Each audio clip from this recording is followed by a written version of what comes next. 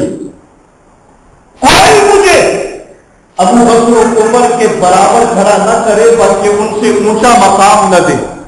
کوئی بھی مجھے ابو بکر و عمر رضی اللہ تعالیٰ عنہما سے بلند نہ کرے.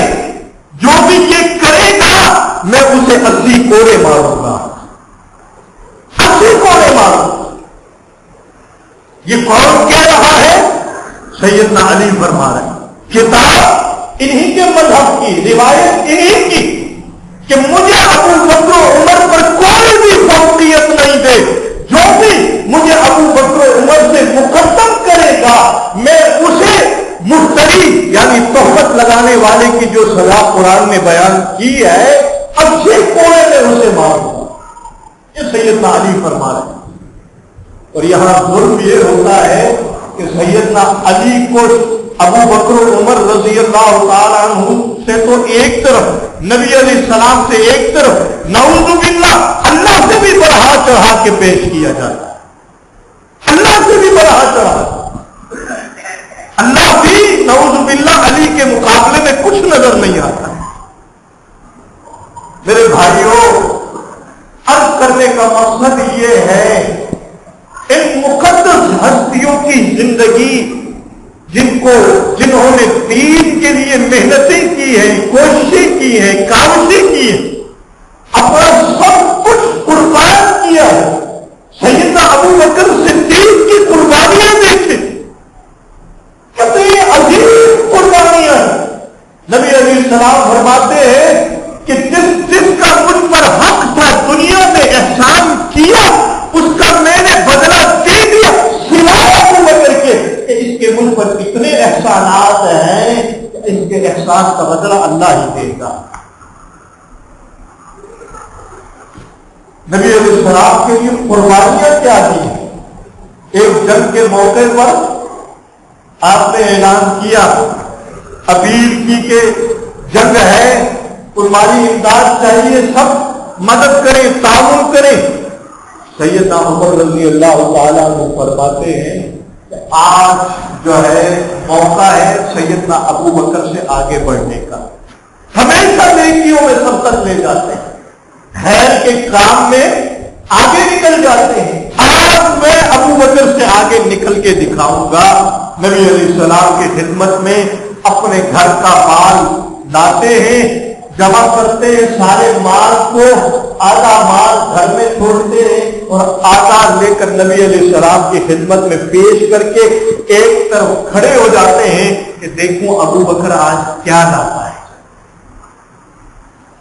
سیدنا ابو بکر تشریف لاتے ہیں، جو کچھ گھر میں تھا، کھانا پینا پہننا پیسہ دینار درہم جو تھا سب سمیٹ کر نبی علیہ السلام کے قدموں میں نچھاور کر دیا. آپ نے پوچھا ہے ابو بکر گھر والوں کے لیے کچھ چھوڑ کے آئے ہو؟ کچھ ان کے لیے بھی چھوڑا ہے؟ کیا فرماتے ہیں اب قریب لہم اللہ ورسولہ، اے اللہ کے نبی میں نے اپنے گھر والوں کے لیے اللہ اور اس کا رسول چھوڑ کے آیا ہوں.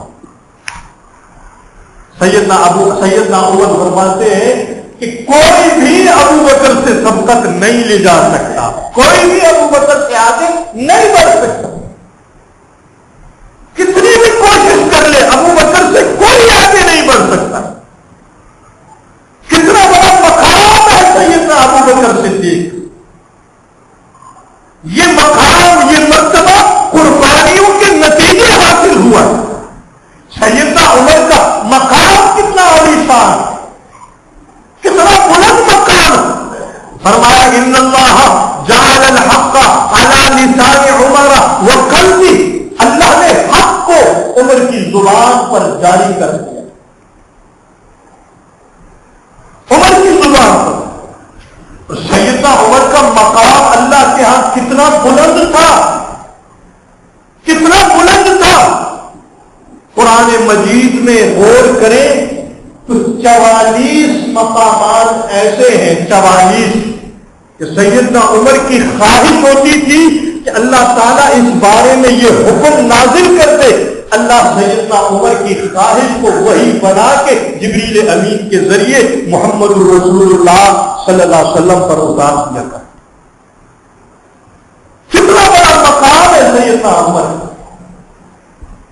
یہی سیدنا عمر رضی اللہ تعالیٰ عنہ کیا فرماتے ہیں؟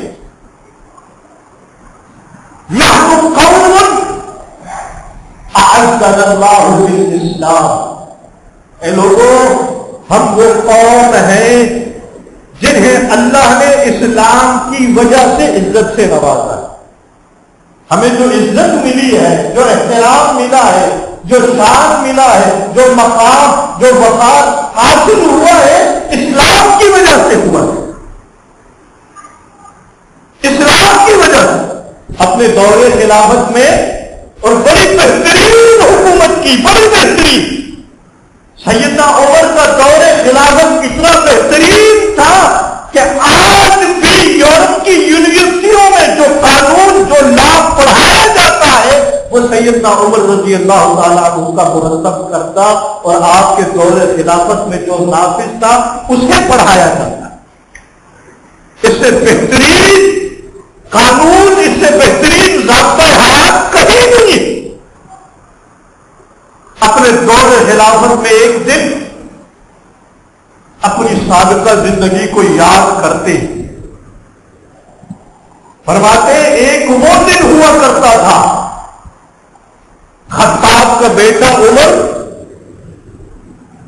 کپڑے کی جگہ، کپڑا میسر نہیں، کپڑے کی جگہ بوری کا بورا جو ہوتا ہے اس کو قمیض بنا کے، موٹا بورا اس کو پہن کے، اور باپ نے ہاتھ میں لاٹھی دی ہوتی تھی کہ جاؤ مکہ کے پہاڑوں میں یہ اونٹ چراؤ، اور تھوڑی سی غلطی پہ میرا باپ خطاب لاٹھی سے مار مار کے کھان ادھیڑ دیا کرتا تھا۔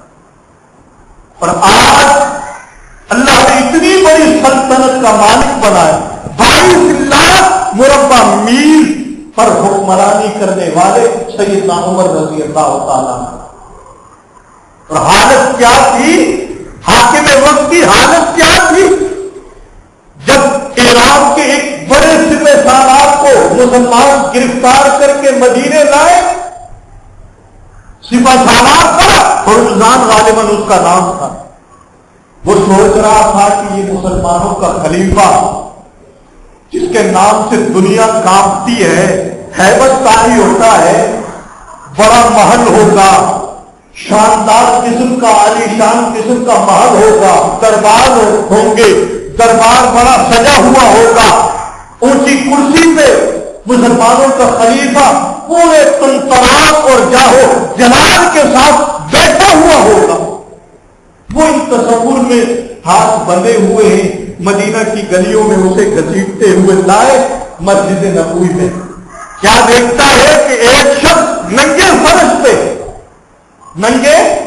پہ اینٹ کو تکیہ بنائے لیٹا ہوا ہے، اور یہ سارے اس کے ارد گرد بیٹھے ہوئے، اس کے حاشیہ خیال میں نہیں کہ یہ مسلمانوں کا خلیفہ۔